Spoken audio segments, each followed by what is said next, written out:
Demonetisation हुआ था तो काफ़ी इसकी चर्चा थी और इसको सेलिब्रेट किया जा रहा था इस नोट को, और आज क्या ऐसी आन पड़ी कि इस नोट को एकाएक करके बंद करने की बात सामने आ रही है? देखिए, आम जनता इस नोट को आज भी सेलिब्रेट करती है, लेकिन धीरे धीरे ये नोट मार्केट से गायब होता चला गया। यानी ये कहीं ना कहीं इकट्ठा हो रहा, डंप हो रहा है। बैंक में भी, आरबीआई में भी वापस नहीं जा रहा है।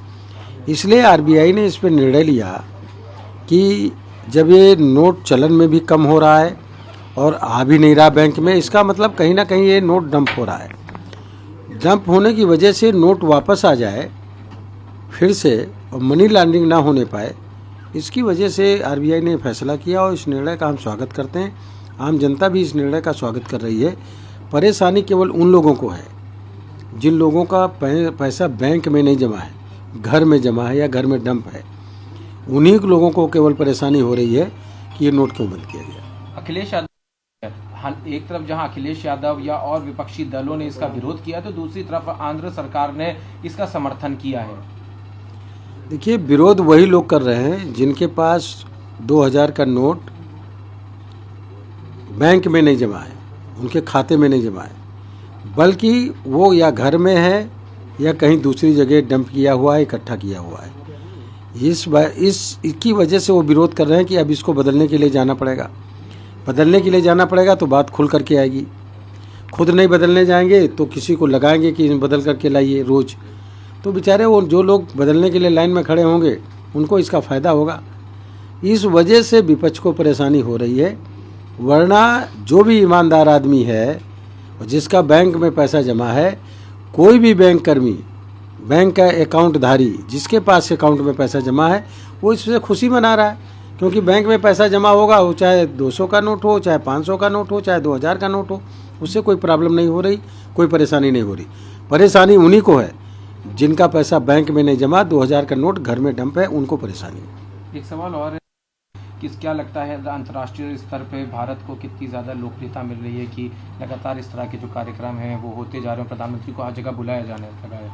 प्रधानमंत्री जी को अभी हमारे देश को G20 की अध्यक्षता मिली। पूरे देश में इस कार्यक्रम को एक सेलिब्रेशन की तरीके से किया गया। अब G7 में प्रधानमंत्री जी को जापान बुलाया गया। वहाँ महात्मा गांधी जी, जो हमारे देश की आज़ादी के आंदोलन के बड़े प्रणेता रहे और राष्ट्रपिता हैं, उनकी प्रतिमा का भी अनावरण प्रधानमंत्री जी ने किया।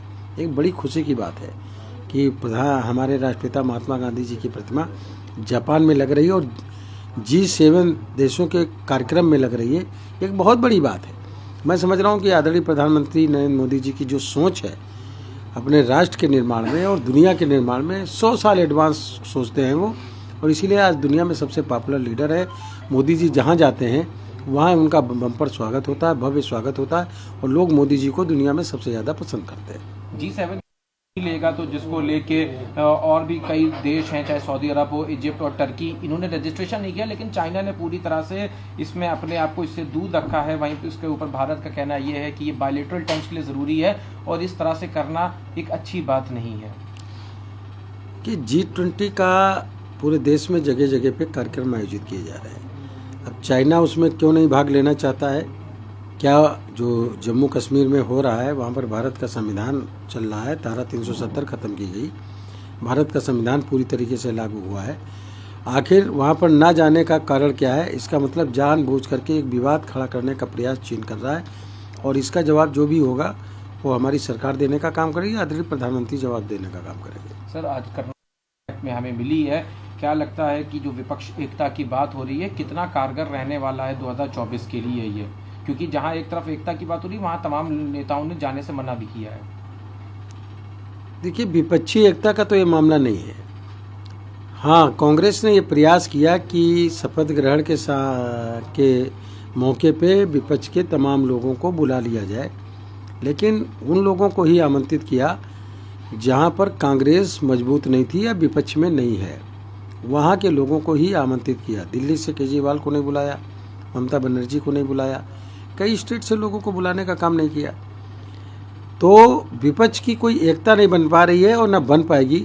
लेकिन अगर एकता बनेगी तो मोदी जी को हटाने के लिए एकता बनाने का ये प्रयास करते हैं। जैसे ही विपक्ष के नेता एकजुट होकर के मोदी जी को हटाने का काम करेंगे देश की जनता और ज़्यादा एकजुट होगी। किसान, मजदूर, महिलाएं, नौजवान, पट्टी दुकानदार, व्यापारी, सभी वर्ग के लोग और ज़्यादा एकजुट होंगे और मोदी जी को और बम्पर वोटों से यानी 350 से ज़्यादा सीटों से भाजपा जीतेगी और 400 से ज़्यादा सीटों से एनडीए का अलायंस जीत करके आएगी। उत्तर प्रदेश के में से है ना कोई मुस्लिम समाज में से है? देखिए, राहुल गांधी जी की सोच हो या कांग्रेस की सोच हो, हमेशा जो है कमज़ोर तबके के विरोध में रही है। आज ये बैक फुट पर इसलिए हैं कि इन्होंने किसानों के लिए, मजदूरों के लिए, गरीबों के लिए, वंचित तबके के लिए, SC ST के लिए, आदिवासी, वनवासी, पिछड़े वर्ग के लिए या अपर कास्ट के गरीब तबके के लिए इन्होंने कुछ नहीं किया, केवल धोखा देने का काम किया है। और आज फिर भी वो धोखा देने का काम कर रहे हैं। केवल वोट देगा, SC ST हो या OBC हो या वंचित तबके का हो या मुस्लिम समाज का, वोट लेंगे, बेवकूफ़ बनाने का काम करेंगे। वोटर इनकी इस कार्यशैली से समझेगा और आने वाले समय में बीजेपी के साथ खड़ा होगा। नमस्कार, मैं हूं मानक गुप्ता। अगर आपको हमारा ये वीडियो पसंद आया हो तो इसे लाइक और शेयर जरूर करें और हाँ, हमें सब्सक्राइब और फॉलो करना ना भूलें ताकि आप देश और दुनिया की कोई खबर मिस ना करें। तो जुड़े रहिए हमारे साथ और देखते रहिए News 24।